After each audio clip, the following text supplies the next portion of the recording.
Well, here we go again. It's Michael Douville here in Scottsdale, Arizona. Beautiful Scottsdale, Arizona. Weather here is absolutely marvelous. And it's August, and it's still good. So wait till we see things in October, November, December. It's just phenomenal. But I need to get some disclaimers going. I am not a licensed stock and bond broker or dealer, nor am I a licensed financial planner. I am, however, an investment broker here, a real estate broker in the state of Arizona for 30 plus years, and I do an awful lot of investment work, and I'm reasonably well versed in most asset classes, so I can speak pretty intelligently. I called the 2006 top, talked to all my investors at that time. They thought I was nuts. A few took my advice and sold out. They saved themselves. A lot of others did not. And I'm making a call. I've been making a call here for the last 6 or 8 months, actually longer than that. Since 2013, we've been starting to anticipate that we're going to have this problem, and we've been selling marginal properties and properties with huge run-ups. We've had some properties that had just absolutely obscene profits in. We've sold those and taken our profits, and we're sitting in cash. We sold all the marginal properties, and I have been recommending that any properties on the outskirts of Phoenix, which is really where we're based, but we do business elsewhere, are sold and profits taken, because we think the core, people will return to the core, and I think we're going to have some marvelous buying opportunities. Now, that being said, there's another thing that we need to be concerned about, and I've been saying that I don't want to use any new cash positions for new properties, but you need to be concerned about your stock and bond portfolios.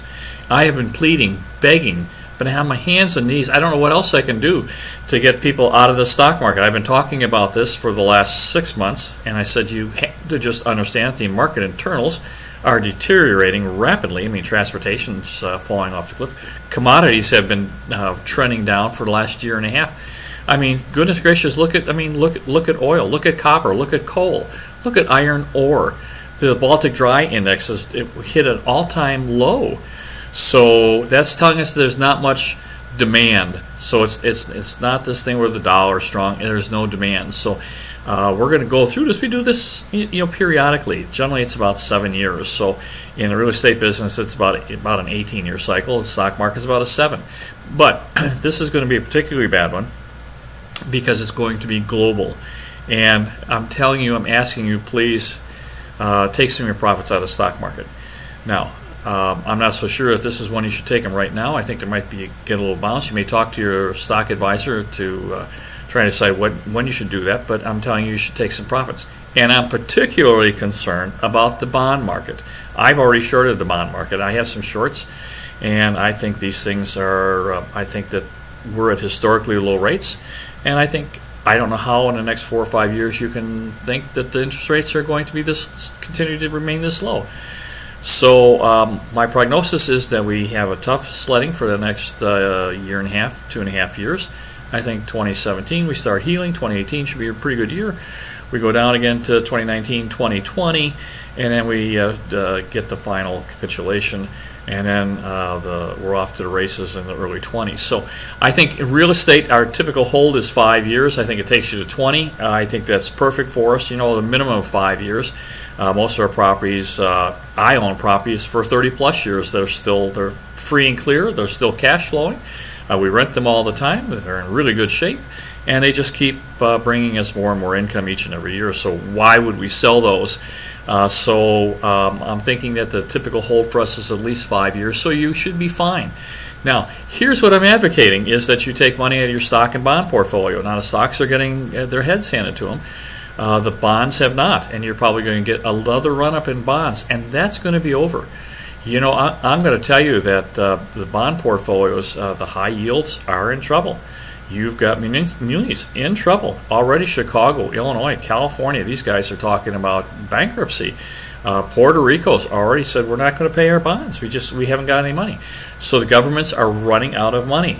They can either tax you to death or inflate. They've been trying to inflate for years. Can't seem to get that going.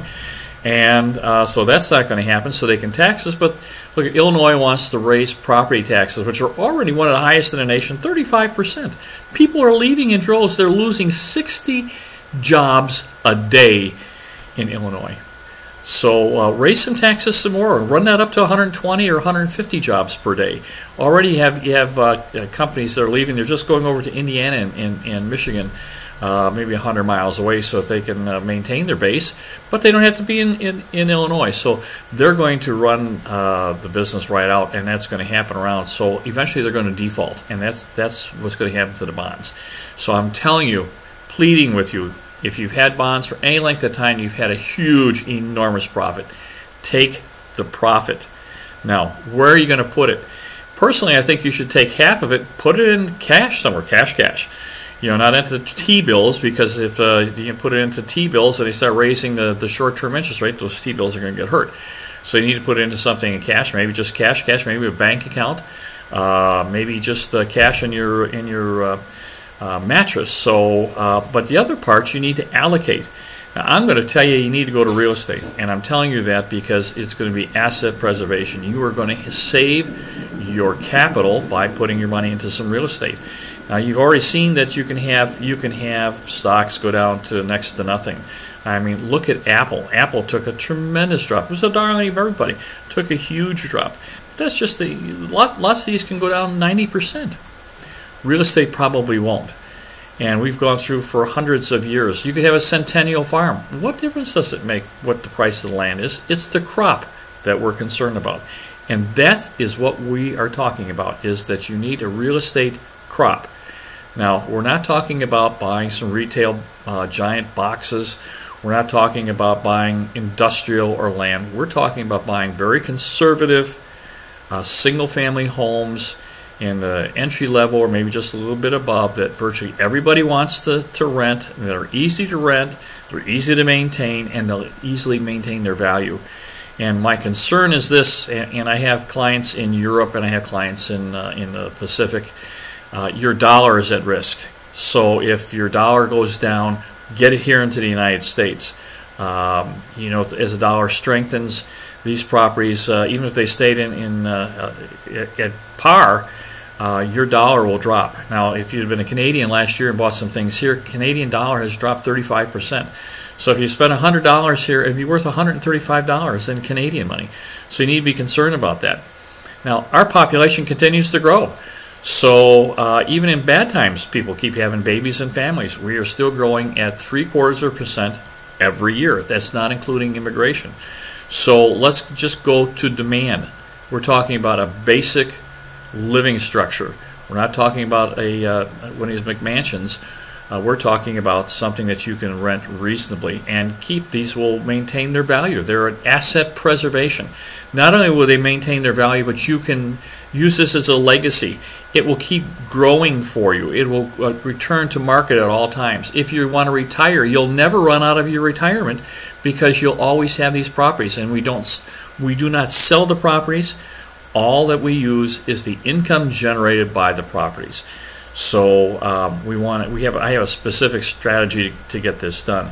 But here in Phoenix, and I'm going to tout Phoenix because Houston has been such a rival of ours, but Houston is just getting decimated because of the oil. They're a big oil company town. And here in Phoenix, we're one of the big growth industries. We have we're the beneficiary of people leaving California. They're coming here. So how wonderful is that? We're probably going to get at least another 1 million people in the next 10 years. That's a 25% pop. I've seen studies where they say we're going to almost double our population. So we have growth here. We're going to continue to get growth here.